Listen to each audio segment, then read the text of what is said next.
بسم اللہ الرحمن الرحیم۔ گالی گلوچ سے بچنا۔ اسلام نے زبان کی حفاظت کرنے اور اس کو غلط استعمال سے بچانے کا حکم دیا ہے۔ ایک سچے پکے مسلمان کی شان یہ ہے کہ وہ نرم مزاج اور نرم زبان ہوتا ہے۔ اس کی زبان سے گندی باتیں، گالی گلوچ اور اخلاق سے گرے ہوئے الفاظ نہیں نکلتے۔ وہ کسی کو طعنہ نہیں دیتا اور نہ ہی وہ کسی پر لعنت کرتا ہے۔ حضرت عبداللہ بن مسعود رضی اللہ عنہ سے روایت ہے کہ رسول اللہ صلی اللہ علیہ وسلم نے ارشاد فرمایا، مومن طعنہ دینے والا، لعنت کرنے والا، گندی باتیں کرنے والا اور بے حیا نہیں ہوتا۔ صحابہ کرام اور صحابیات رضی اللہ عنہم اپنی زبان کی بہت حفاظت کرتے تھے۔ کبھی بھی فحش باتیں اپنی زبان سے نہیں نکالتے تھے۔ حضرت جابر بن سلیم رضی اللہ عنہ فرماتے ہیں کہ میں جب مدینہ آیا تو دیکھا کہ ایک بڑی شخصیت ہے، سب لوگ ان کی رائے پر عمل کرتے ہیں، وہ جو بھی فرماتے ہیں فوراً اس پر لوگ عمل کرتے ہیں۔ میں نے لوگوں سے پوچھا کہ یہ کون ہیں؟ لوگوں نے بتایا کہ یہ اللہ کے رسول ہیں۔ میں نے آپ صلی اللہ علیہ وسلم کی خدمت میں حاضر ہو کر عرض کیا، علیک السلام یا رسول اللہ۔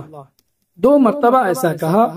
آپ صلی اللہ علیہ وسلم نے فرمایا، علیک السلام مت کہو، کیونکہ علیک میت کے لیے کہا جاتا ہے، تم السلام علیکہ کہو۔ میں نے کہا، آپ اللہ کے رسول ہیں؟ آپ صلی اللہ علیہ وسلم نے فرمایا، میں اللہ کا رسول ہوں۔ وہ اللہ ایسی قدرت والا ہے کہ اگر تم کو کوئی تکلیف پہنچ جائے پھر تم اس سے دعا کرو تو وہ تمہاری تکلیف کو دور کر دے۔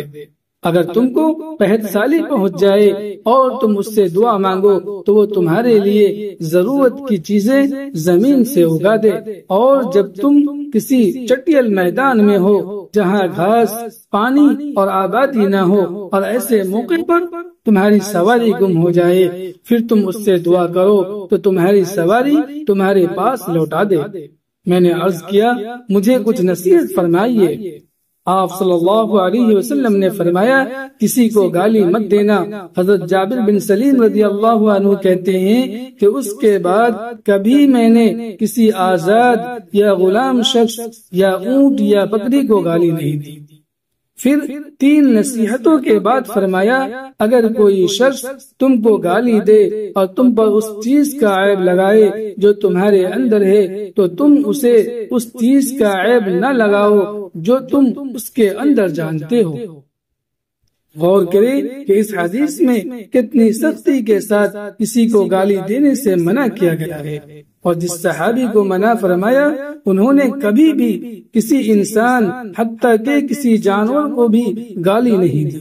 اللہ تعالی ہمیں بھی اس کی اتباع کرنے کی توفیق عطا فرمائے، آمین یا رب العالمین۔